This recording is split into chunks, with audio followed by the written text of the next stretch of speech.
Hello, everyone. Welcome to the Tech and Culture Speaker Series. My name is Marcus Webb, and I'm the Economic Inclusion Fellow at Center State CEO, and I also will be moderating tonight's event.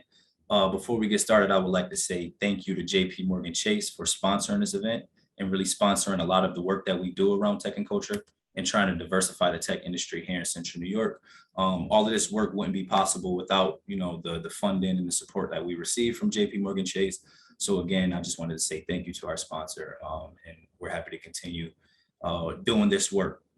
Without further ado, I would like to introduce our amazing speaker, who is David Richardson. He is the Systems and Test Engineer at SRC Inc. And he's going to talk to us a little bit about his experience as a tech professional, a little background about his life, and more specifically, his experience as an engineer. So I'll take the time to read his bio quickly.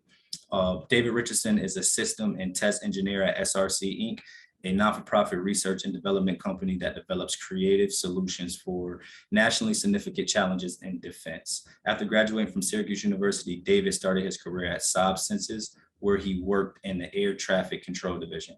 David is a Buffalo, New York native who currently resides in Liverpool, New York with his dear daughter, Sharon Rose, and loving wife. He is an avid sport fan, lover of travel and great food, and member of Phi Beta Sigma Fraternity Incorporated. So as you can hear from that bio, he's pretty active. David, would you like to say anything to the group before we get started? No, I would just like to thank you and Center State CEO for having me for this event. I'm excited, a little bit nervous to be in a forum like this, and just hope we can have some good dialogue. And I appreciate again being invited. So first, can you just tell us a little bit about, who you are? We heard you're from Buffalo, but basically about how you came up with things along those lines. Sure. So again, from Buffalo, New York, I grew up there with my older sister, who was a year older than me, and my mother and my father. Growing up, too, education was stressed in our household. My dad, he dropped out of high school, but then he proceeded to get his GED and a bachelor's and a master's.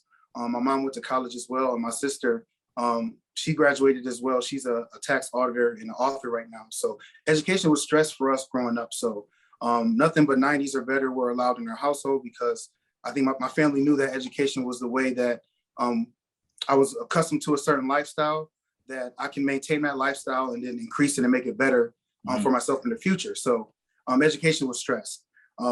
Like as most young men like me growing up in our community, I had hoop dreams, right? I was like, oh, going to the NBA, like that's the dream. Around 8th grade, my father told me like, hey, you're not getting any taller. I want you to be good at basketball, but that's probably not going to be the way for you to achieve success. So, I want you to be good, but no basketball unless you have 90 average in high school. So that's again that reinforcing that education piece, which is very important in my life. So that's how I kind of got where I was, or that's kind of the start. It was definitely education based, because we knew that that was the way that we could succeed. I see. And coming from, Black and brown backgrounds and things along those lines, it's kind of like the agenda is to push like basketball or entertainment and things along those lines. But the fact that your parents pushed education and let you know that, yeah, you can do this, but only if you maintain good grades, is something that is very important for sure. Right. Yeah. Yep. So I see that you went to Syracuse University. How would you explain your experience there? Oh, I love Syracuse. Some of the best times of my life. I met a lot of great friends. I had a lot of great experiences. I had some bad experiences that I learned from as well. You kind of get that full college experience where it's the good and the bad. You kind of grow as an individual, as a man, as a leader. So it was a great time. But what I did learn was that, and I didn't really realize it until later in life, is like networking is important, right? So I talk about all of the great friends that I met, the fraternity Phi Beta Sigma Incorporated that I joined. Those were all kind of like networking opportunities that were beneficial to me throughout my career. Again, college had its challenges. Engineering is tough, right? I'm not gonna sugarcoat it. For some people, it might have been easy. For me, it was tough, and it was tough for me growing up just because I went to a technical high school. So I thought that, hey, this is, I kind of got this down. This is what I'm going to do. And then you get to college, and it's a different ballgame.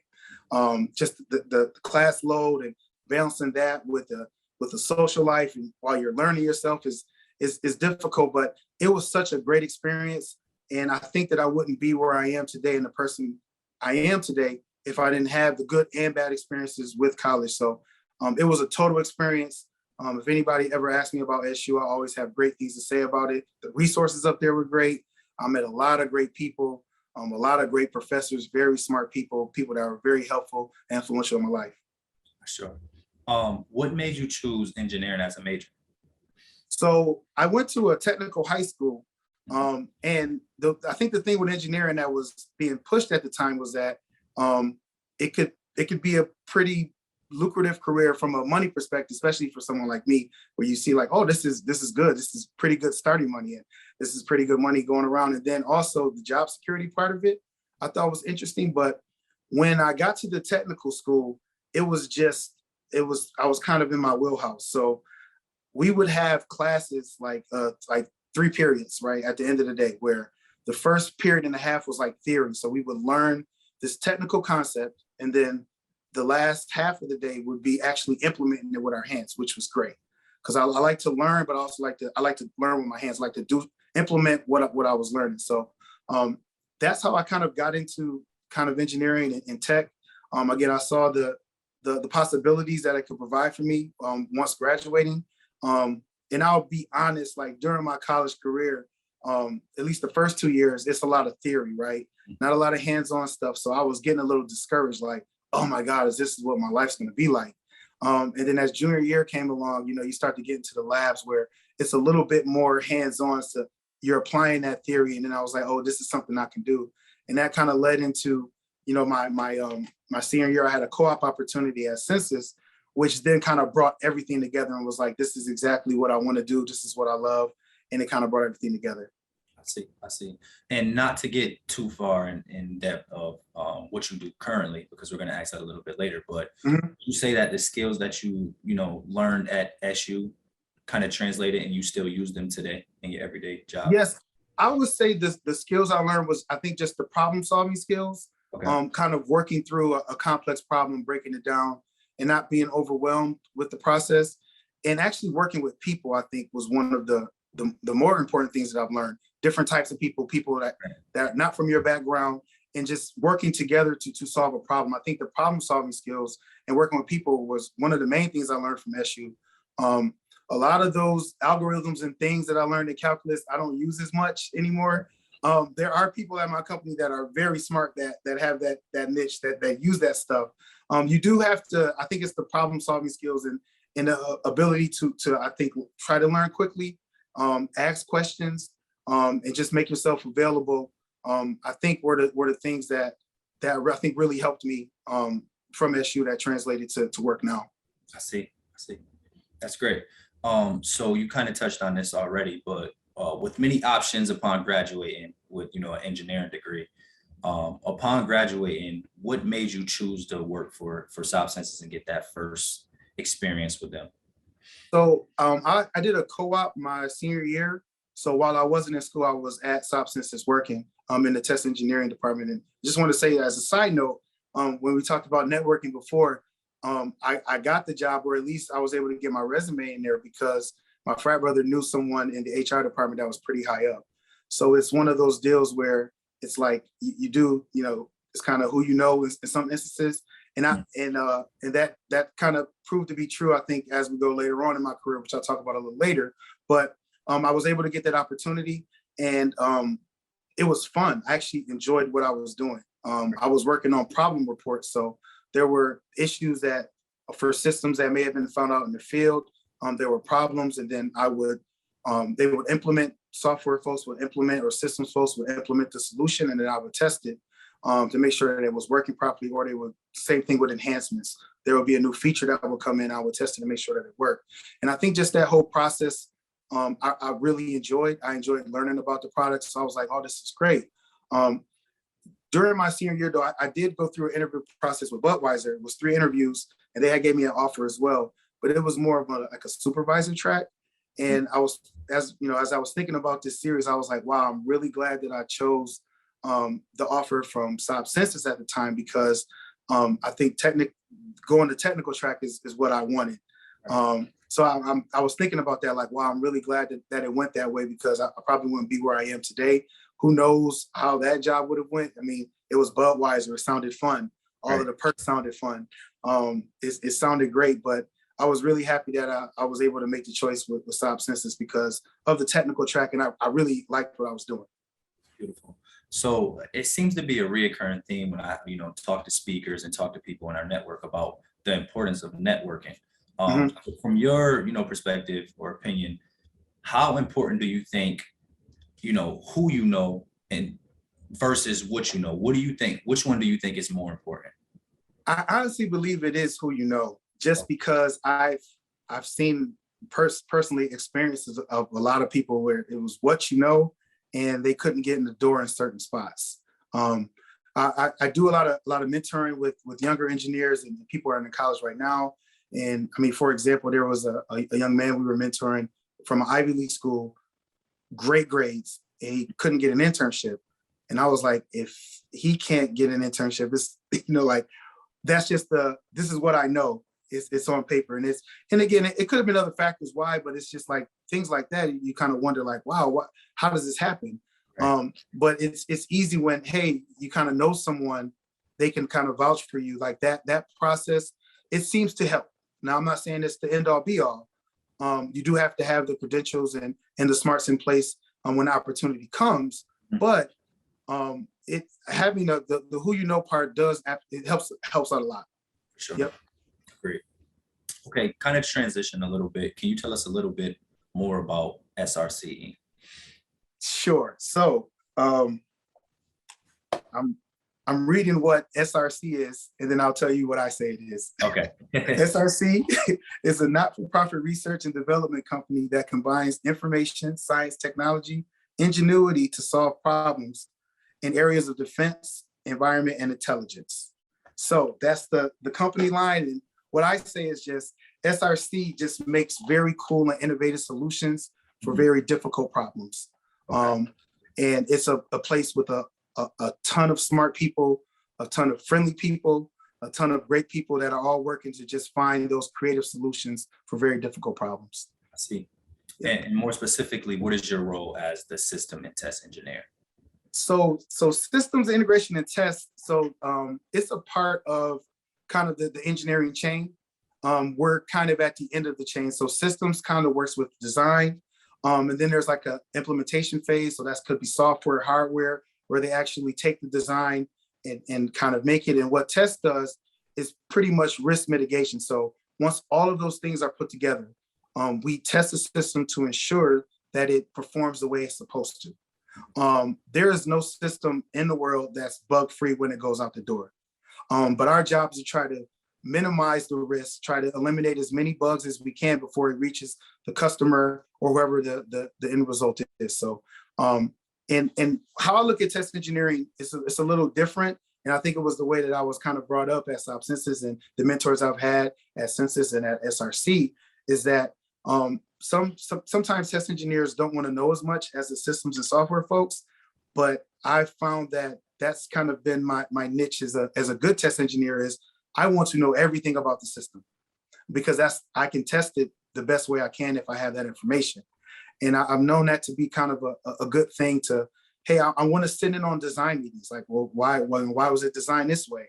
Is it testable? Those are things that I have to look at. But pretty much we do risk mitigation before it goes out the door. We want to make sure that it's in its best working state. Again, it won't be perfect, right, but we just try to minimize the risk as much as possible. So for someone that's aspiring to become, a tech professional and get into, test engineering and stuff like that, that may sound a little intimidating if they don't have a lot of experience with that kind of work. From your perspective, would you consider it difficult, or would you just say it's like as long as you put in the work and you understand what you're doing, it's a pretty not easy but a doable job? Yeah, I definitely do. And I think that would be with any job. If you're going to put in the work, you're always, starting off. I know I had, again, I said I worked with some great people that helped me along the way, that kind of showed me that test engineering path in a very good way. So I had a really good foundation on what it should be. And that foundation has grown and has made me better as time has gone on. So it's definitely a different mindset. I'm looking at trying to break things, right? Trying to see if there's a different way I can try something, right? I've been in situations where I've gone back to systems and software folks are like, why would you even try that? No one's going to use a system like that. It's kind of having that mentality, right? From an end user perspective and as an engineer, just trying to find ways, creative ways to test the product. So that process of like the mentoring piece again, I remember the mentors I had early on, they were influential. And because I never heard of test engineering before I started, right? So that's why I ring the bell a lot about it, because it is a function. It is a part of engineering, and it's something that if you're hands-on and you like to, you like to learn and you like to try different things, and use your ingenuity to kind of reverse engineer things to break it or to mitigate the risk, it's a great thing. So I see someone said breaking stuff, smiling, but that's what we try to do before the customer breaks it, because they're not happy. Yeah, for sure. Yeah. Do you do a lot of like outside research just to learn new things? A lot of people say YouTube University and things like that, or reading a lot of books. Do you do outside research to learn? So that's the one thing I think SRC, like, they provide a lot of like classes and mentorship stuff at the company to like new technology, like new test engineering methods, right? Or new practices. So then once I hear about those things, again, from some mentors, you go to look them up and you try to find out things. I know I've had bosses that I might have a chance to go, but like they will send you to test engineering conferences where this is the new stuff that's coming out. And then the people that will come back from those conferences will present that stuff. And you take notes like, oh, let me look at that or research that. So it's definitely constant. It's a constant learning that you have to do, like with anything, because you don't want to fall behind, because as you know, like tech, it just grows exponentially, right? Things. So you have to kind of stay on the cutting edge of that. I would say that me doing a lot of outside research, I don't do it, but SRC provides the mechanisms that like, hey, this new stuff is out here, go look at this. And then I try to do it from that aspect. Perfect. Okay. Kind of this transition again. Sure. How has being a Black man in tech affected your experience as a professional, if it has at all? Right. So that's interesting. I wrote some bullets down because just wanted to make sure that I kind of hit on some things. So one thing that I learned is the strategic networking. So for a long time, I just thought like, hey, if I'm going to be a good worker, I'm going to work hard, and eventually someone's going to see that I'm doing great work and you'll get promoted. So when I say strategic networking, like there's certain things that that I didn't do that maybe some of my coworkers did do, that not that I wouldn't be included on, but it's just not something. Like I play basketball, right? But my coworkers may hunt or fish. I'm a city kid, so that's not one of the things that I would do. So if there was a networking opportunity, another example is like golf, right? Like I had to learn how to play golf to be strategically in certain spots to learn certain things. So I think that might have been a thing, just the strategic networking, which may not, when we talked about being a Black man and how it, or a Black person, how it affects it, but that kind of goes into the next piece where it's, I think the pressure that I feel, just because, and it's not, I wouldn't say that it's pressure that is directly placed on me by anyone. It's just the pressure that I feel is that I am not allowed to make mistakes, which is impossible. We're humans, we're going to make mistakes. But I do feel like if I make a mistake, there may be someone that comes along that looks like me that may not get an opportunity because I have made mistakes. So dealing with that pressure to try to be perfect is tough, and it's something that you get used to, but it could kind of burn you out. So that pressure, I kind of deal with that. Small microaggressions that may come up. I have been told before that I was a credit to my race by someone that I know they didn't mean it to be, that's, to me, that's kind of like a disrespectful term. Right. I know they didn't mean it to be that way. They were just saying that, Dave, I like the work that you do. I appreciate what you do, but stuff like that kind of doesn't sit well with you, right? And then also, that feeling of like, am I here because I'm meeting the quota, right? Not here because of talent. So I've worked my whole career to try to eliminate the thoughts of that. Like, I want you to know that I'm here because I am talented, because I do put in the work and because I do care. But those pressures can get to you sometimes, right? I've made mistakes, right? I've made mistakes, and I've looked back like, wow, like I will make the mistake and will be like, man, I think I'm gonna lose my job. Like I work with that type of grind. Like I'm never in a comfortable spot. I'm always striving to be better because I don't want to lose my spot. And I wonder if everyone else feels those type of pressures. Right. So those are some of the things that I've encountered. Also, the one thing too is like a track record of success. I feel like, no matter how great I've been, there could be one thing that could throw me off, right? And again, this could be all stuff that I am internalizing. Like, I'm not saying that the company is doing this to me or anything, but these are just the thoughts you have growing up. Because again, I was taught growing up, as a young Black man, that I had one chance to get this right. My dad told me one mistake and your life is over. If you're in a car with the wrong person, that's it, right? Felony charge, you'll never get a job, never get a government clearance, you won't be able to get loans for school, stuff like that, right? And it's in your head, like I can't mess up, I can't make a mistake, because if I do, then my life is over, which is the case in a lot of instances, right? So so that pressure has been tough, but you persevere and you keep going. And I think the grind though makes us who we are. It makes me who I am. I always want to strive to keep going and to be better. Because there is someone, I was like, this competition, right? It's like basketball, like there's someone coming from my spot. I gotta stay on top of my game. I gotta constantly get better. I gotta constantly perform. But that's kind of, I think, the things that I have experienced, I think, as a Black man in tech. I think everything you just said is so powerful and needs to be sent out. That's a huge message to a lot of people that's going through a lot of the same things that you're going through. And I forgot what I was reading, but they said perceived judgment or things that you perceive can make you react in a very real way. So whether it's perceived or it's real, it's still very real to you when you act and live through that. So that's definitely a huge message that I think a lot of people are going through as well as a Black man working in the professional field. You kind of hit on it by saying, like, your father said, one mistake, it's over for you, but what else do you think caused this type of feeling within you as a Black man working in a professional field? I think that kind of being the only one in the spot typically, not only, but there's not, there's not a lot of like, people that look like me, women and men, in those areas that I'm in. Like, I remember I think my graduating class at SU, I think I was the only Black man, and there was like one other Black woman. And this was a class of like 26, right? So that just perpetuates to companies as well, right? So you kind of feel like you have all eyes on you, right? And again, it's a perception, right? So that perception became my reality. So just that all eyes are on me, like, not that people are wanting me to fail, but I think if I fail, it's going to stand out a little bit more.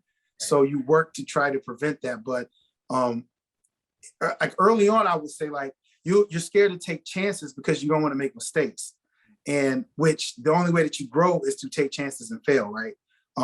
So you kind of, again, you get comfortable and you're like, I'm going to work hard. They're going to see how great I am and I'll get promoted. But you got to take chances, right? You got to take on some projects that there's going to be failures, that stuff you don't know, right? So those things like that, like, I think that I've learned as I've grown in my career is, like, you have to take chances. You can't be scared to make mistakes, but there's still that thought, like, a mistake could be the end of it, right? And again, I think that's just the part, growing up, like, you have to be very deliberate in your actions, or you could slip up and make a mistake. I have friends, we all went to the same tech schools, and I won't say our opportunities were exactly the same, but they may have made mistakes and didn't have the same opportunities because of that one mistake that was pretty catastrophic, right? And so it was just kind of, it's almost like living on the edge, but to be honest, I think it's something that we become comfortable with. So it may sound like I am uncomfortable with it, but I am totally comfortable with it. I've been doing it for a long time. So it's not like, I'm on the edge or worry about Dave. Like, it becomes a part of who you are, kind of, and you just kind of learn to deal with it. So, well said. Do you think diversity is important in tech, and if so, why? Yes, it's important. So, I would say, I think that diversity is important because it'll make it easier for for people like, like I'll use me as an example. I think that if I was around more people like me in tech, I don't know if I would feel that pressure. Right. But also I think from a networking standpoint, right? Like it's funny because, for example, I play basketball, right? There's a ton of people at SRC that play basketball. So I'm included in that group that plays basketball. And you meet a lot of people just doing stuff like that, right? A lot of directors, and I was in rooms with people I probably wouldn't have been in, but we were on the court playing. Right. So then you see him in the hall, they're like, hey, Dave, like, well, you know him, like, because we play basketball. But like, what if there's someone that doesn't play basketball? Mm-hmm. How are they going to have those same interactions, right? So I use that as an example. Like, that's how basketball benefited me. But, if from a diversity perspective, if someone doesn't play basketball, how are they going to be able to get into those rooms or meet those people and have those interactions? So I think that the more inclusive you can be, I think it makes the job easier for everyone. You know what I mean? So that's just like, I was thinking about that. Like, yeah, what if my wife was at the company? She doesn't play basketball. She may have not got to play basketball with the director who kind of knows your name now because you guys play basketball. So I think the more that we have diversity that's in the company, the less those barriers kind of get broken down. And it's kind of more of a flat, like we're all, we all have something that we can latch on to, grab mentors from different spots that look like us, that don't look like us, based off of something else besides just where you grew up, how you look, or what you're into. That's a great basketball analogy. I like that analogy a lot. So of course, I told you a little bit when we talked before about the work that we're doing, but a big thing is we're trying to diversify tech and really make sure individuals from urban communities and, Black and brown communities get into this field and know that this field is for them. How do you think we can get more young, diverse individuals interested in tech and job opportunities in tech?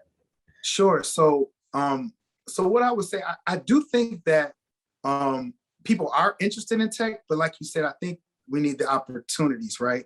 Or more. I think we all know how things go. As far as the game is like, you have to go to school, you have to get the degree, but like that example of that young man I gave, I think he was doing all the right things and he still wasn't able to get an opportunity. Again, it could be for another reason, but I think that there are people that are interested. I know that working with Nesby in college, Nesby Junior, going back to the middle schools, and I worked with middle school robotics teams, just getting them interested in it. And then the one thing I would say I would tell them that it is lucrative in a sense, like you will make good money where you will be able to take trips and do that. Because I know that, young kids, for perspective, like when I go to mentor them, like I'll always wear like Jordans, like new Jordans or something. And it may look like, oh, like you got new sneakers. Like, yeah, because I have a job in tech. So if it's not just, like rappers or basketball players, this is something that like, oh, you got the new ones. Like, yeah, I got a job. All I do is I work. I like what I do. And I'm doing exactly what you're doing with these robots here. Like you can have nice things and you can do the things you want with a career like this. So I try to impart things like that in for them. I have brought a group of Sigma Betas to my company and actually showed them things that I was working on. And they actually got to meet the CEO. I think just like deliberate interactions with people that look like them in tech is very important. I think it goes a long way. And I was just saying, it's like a lot of the Sigma Betas that I mentored, just like a mentoring group at Nottingham, a lot of them went on to college and they're pursuing engineering degrees, which I know that that's a direct impact. Like I think you should do this. I think you will like it. They did Nesby. I took them to SRC. I introduced them to a lot of different people at SRC. Things like that, being deliberate, I think they will be interested in it because it's pretty cool. I think that is pretty cool. So that literally changes lives. Like, yeah. Show them the Jordans, bring them to SRC, show them what you're doing. You're literally changing their life. So that's trying. amazing. Yeah, literally. Yep. Great job. So we have one more question, then we'll open up the floor for participants to ask. But okay. And you kind of already dropped a lot of jewels and stuff like that. So this question you probably already answered, but what advice would you have for others looking to set off in a similar path as you? So I would just tell them to stay the course, and don't get too caught up in your successes and failures, right? like you got to have a even kill, right? If you start to feel yourself too much, you may lose that grind and someone's going to take your spot. If you get too down on yourself when failures occur, you may give up, right? So it's just like, you got to take everything kind of as it comes. Failures hurt. You got to lick your wounds and you got to pick yourself up. Success is not always, you always have to strive for it. So I would tell them that. I would tell them to stay the course, and I would say network, as much as possible. Get involved in as many organizations as you can. Attend things like this. You never know who you meet. And you also, like, you have to have the degree and the grades and all of that stuff too. But just the networking piece, I think, is very big. And just, again, always be open to new opportunities. Like I said, don't be scared to fail. Don't be scared to take a chance. It won't be the end of the world. It's, failure is going to happen, success is going to happen, but I would just say stay the course. Great advice. Great advice. All right. Thank you, David. I'd like to open up the floor now for any questions that you may have based on everything he just presented. Hi there. I'm Megan Durso. How you doing? Hi. Hi. I work with Marcus. I got the privilege of working with Marcus. And, I all the points that you're bringing up, David, they're just everything that's out there. It's just it's so prevalent. Thank you for speaking about it. I wanted to ask you how do you manage stress? How do you, keep yourself focused and things like that during, there's so much there that's out there. Sure. So again, I love to play basketball. I love traveling and eating. And I think the way I handle stress is I know that it's going to end soon, right? And at the end of a big stress, I want to plan something like a trip, going out to eat, something that I am striving for and looking forward to. Like, okay, I know these next 2 weeks are going to be rough.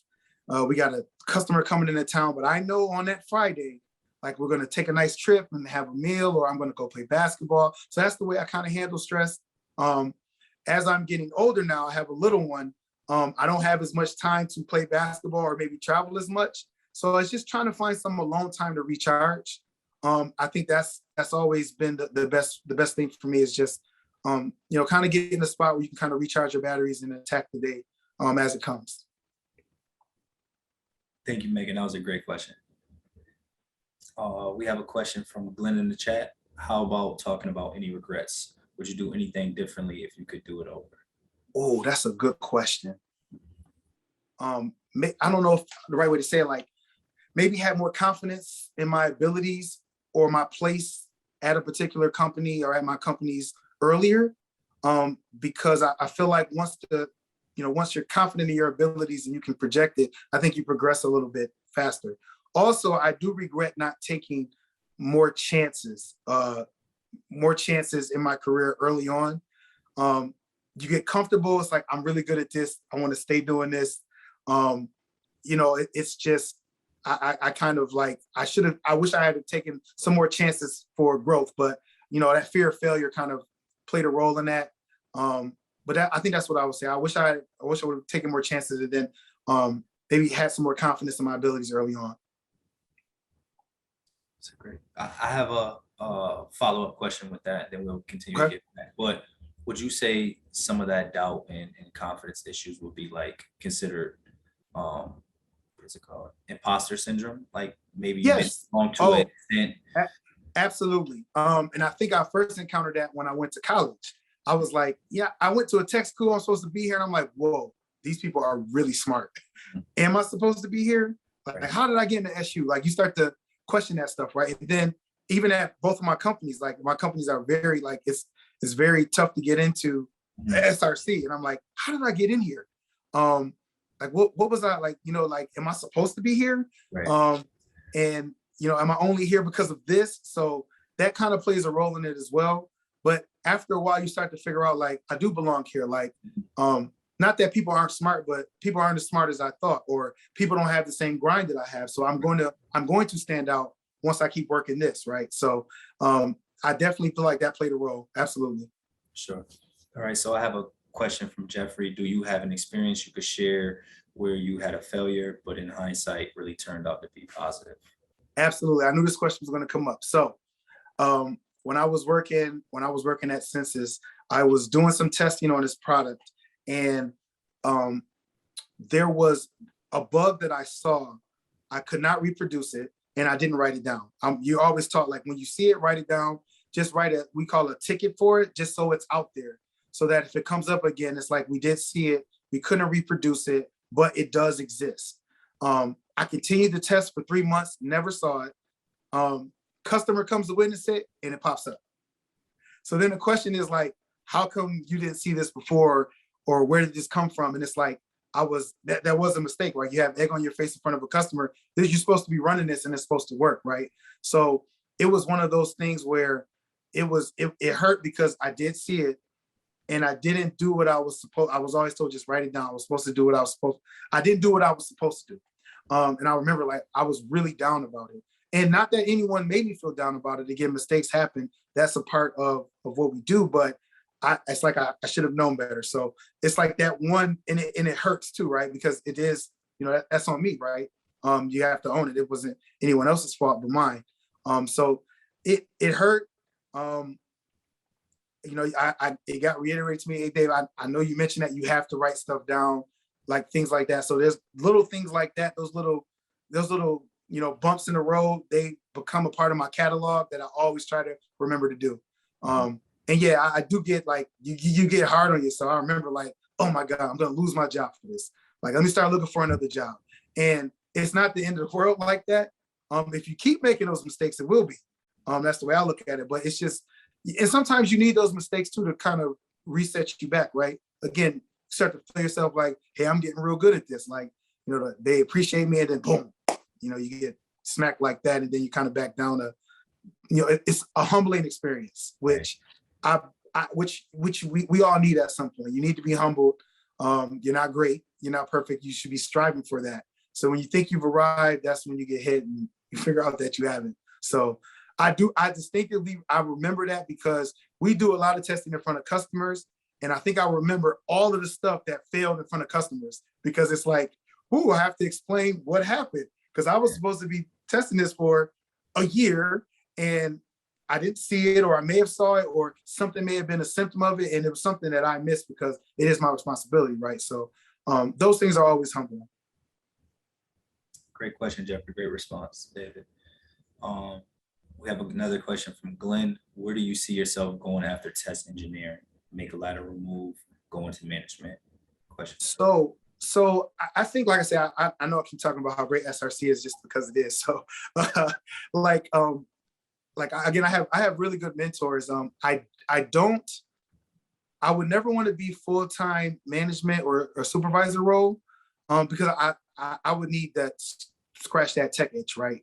But SRC does kind of have a track where you can kind of do kind of a supervisory role while still maintaining your technical role as well. And that's currently what I'm doing now. I got promoted to supervisor in January. So that's kind of like a step up from where I'm at, but I still have my technical responsibilities. And to be honest, like, test engineering for me is, I love it. So I would always want to be a part of it. And I just want to do different things with it. So right now, like, testing, you think of like just manual testing, like you're gonna run some stuff, the person is there in the loop running the test, and then they get results. I'm working on some pretty cool automated testing. So you kind of script the testing, and it runs with the click of a button.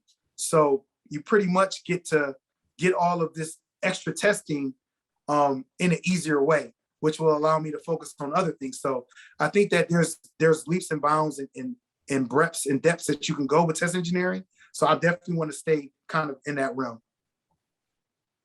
Congratulations, David, on the promotion. I appreciate it. Thank you. Yep. Are you thinking about getting an advanced degree? So I have thought about it. I wish I had did it right out of school. Life kind of takes over and you don't get a chance to go back. But I know it's something that will progress my career. So it's definitely something that I'm considering. And I've been on the fence about what to take, because now I'm doing some software programming now, which is very interesting. So that's something that I would consider pursuing an advanced degree in. But right now, it's not something I'm actively pursuing. It's kind of in the back of my mind. I have a question just to piggyback off of that. Okay. course, going to get an advanced degree would be something that's great. Have you ever thought about using the skills that you obtained through schooling and working to go into like entrepreneurial aspects of things? Yes, I have, and I am working on something that with the group of friends that is kind of leaning towards that. That I'm not quite ready to talk about yet because you got to try it out. But obviously there's always that thing like, how can I incorporate what I really love? Like I love sports, right? With what I do, side hustle. Yes, that's exactly what it is. But it'll be something fun and over my years of just learning so much, and from the engineering field, I know it could be applied to something that I'm currently working on. So I'm looking forward to doing that, and I'm excited. I'm scared about that too, but I have been thinking about something like that. Yes. Looking forward to see you on Shark Tank. More about mentoring. I saw that pop up. Yeah, more about mentoring. Yes. Okay. Because it's so funny that popped up because that's the next thing I was going to talk about. I developed relationships at Saab Sensis in the test engineering group, and then a lot of the test engineers that I respected and loved and looked up to, they went to SRC to kind of help build up the test group. And they were like, Dave, there's great opportunities over there. So then I got an opportunity at SRC, and I believe that mentoring and that networking got me the job at SRC. So it's all about kind of attaching yourself to people that you see are going places. And I have identified like engineers along the way, like, whoa, this person is really smart. Like I need to stay close. Like they're really smart and they like me. This is a good thing, right? Let me stay close because I can learn a lot from them, which is fun and which is great. And that's kind of been how my career is going. Like it's been very interesting when I think about it. Like my boss at Sensis was the one that was like, Dave, there's opportunities over here at SRC. And I would say I don't think he did that for everyone at Sensis. He kind of came back to me. So that shows that he respected the work that I was doing, that I actually did good work. So and then I respected them as test engineers too, because I learned a lot from them, working with them, working under them, being taught about the process. So it was excellent. So the mentorship that I've received was instrumental in me getting where I am right now. So I know that was huge. It was huge, very huge. Mentorship is so important. Yes. So important. We have another question from Michelle. As a mentor to younger folks, what advice are you giving them about diversity and inclusion? So what I'm telling them, I am telling them about my experiences, but I'm not trying to put more pressure on them, right?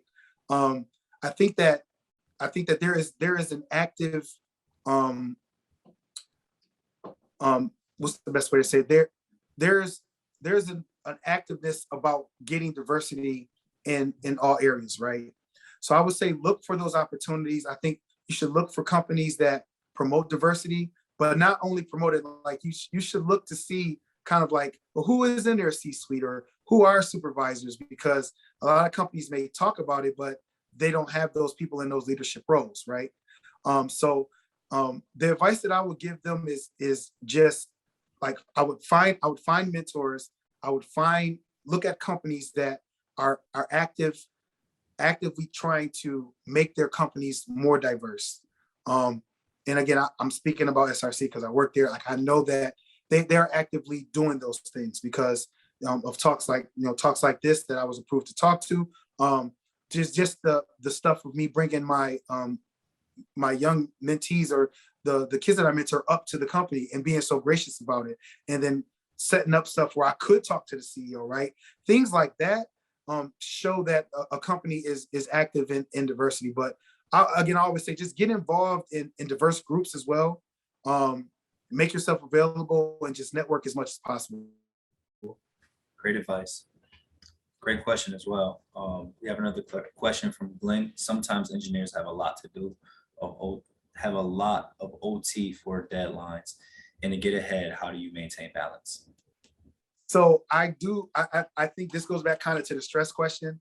I do know that there's a light at the end of the tunnel for some programs. Some programs are just, Like I was on a program that was, I won't say there was no light at the end of the tunnel, but it's just one of those programs that's very aggressive, which is good, right? I would say that I would tell young people, look for programs too that have high visibility, things that may be tough that other people don't want to work on, because those are the things that kind of get you noticed. But going back to kind of the balance, I do know that things like it all comes to an end at some point, right? And I think that me looking at the end, like, it won't be like this always, or there's light at the end of the tunnel, that helps me keep the grind going. But I will also say, I think because of kind of the way that I am too, where it's like, if I don't come through, someone's coming for my spot, or so I'm always going to be the one, like, is that what needs to be done? Like, I'll do it. Like I'll work, 12-hour days. I'll travel wherever, like whatever it takes to get the job done, right? Because that has, it benefits me as well, right? To get the exposure to, to the program manager that are running the program. I can become a reliable person, right? I become like, hey, can I get Dave on my program? You want to be that person, because you're never really out of work. It's like, I worked with Dave. I know what he can do. I want him on my program. You kind of build that reputation up by doing that OT stuff, right? Working those extra hours. You kind of build up that stuff, which makes it good for you in the future, kind of develop a name for yourself. So the way I handle it is I kind of take it on. Like, I want those opportunities because I know that's the way to progress. And I always know that it's going to end. Like, I'm not going to be this stressed out all the time. Like, again, that you work it, the customer is flying out on Friday, you like, woo, you take a deep breath, and you can finally like enjoy yourself, right? There's light at the end of the tunnel. And I have good program managers. I've had good tech leads that shield you from a lot of stuff too, so you can focus on the technical work. And then they let you know as well that there's light at the end of the tunnel. And I am a big, I'm a big person that I like to know that I'm valued. I like to hear it more than money, right? Like, Dave, you did a great job. To me, that goes a longer way than money. For other people, that's not the case. That worked up until a certain point where you was like, okay, I want my money as well, because that comes with it as well. But I've had managers that have been very helpful in knowing I was in those stressful spots and taking the stress off, and knowing that you're working with a team or a manager too that knows what you're going through. It's not like, hey, you're working OT, I'm going home. It's like they're right there with you. It makes you work harder for them as well. Like, it's just like basketball, right? Just like a team sport. Like, you're going to go hard for your teammates when they're in the grind with you, right? You want to all be successful. So having good managers, I think, help manage that stress as well. We have a question from Peter. What is your prediction of Buffalo Bills record this year? So this is the most stressful question of all, right? So we haven't been good for a long time. So I would say 12-5, because there's an extra game now. The Bills will win the division, but I don't see Super Bowl yet. But I think that's just because I don't want to be disappointed. It's almost like, you don't want to get turned down. You don't want to get your feelings hurt, because Buffalo Bills fans have feelings hurt for a long time. So I still think we'll go 12-5, win the division, and we'll see what happens after that. Okay, so here's a few of our resources. Just as you visited the website to register for this event, you can go register for other events that are coming up, not just on Tech and Culture, but other Center State CEO events as a whole. If you want to connect with us, you can connect with us on Facebook at GenNext315, and on Instagram at Facebook and Instagram at GenNext315. Also follow our Center State CEO pages as well. They're on Twitter, LinkedIn, YouTube, all of the above. And if you have questions on how to further connect with Tech and Culture and get involved, you can reach out to us at Generation Next at centerstateceo.com. I just dropped a link to a survey in the chat. If you all can open that up and fill that out when you get a chance and submit. I'll also follow up with an email with that link as well, just in case anyone can't get to it. Really just to incorporate your feedback in future events and make sure that we're supporting you the best way we can. David, I want to say thank you so much. This was a great talk. I feel like thousands of people need to hear all of these tips and advice you gave during this event. And I want to thank the participants for coming and asking some great questions and participating in this event. Appreciate everyone. Have a nice night. All right, thanks.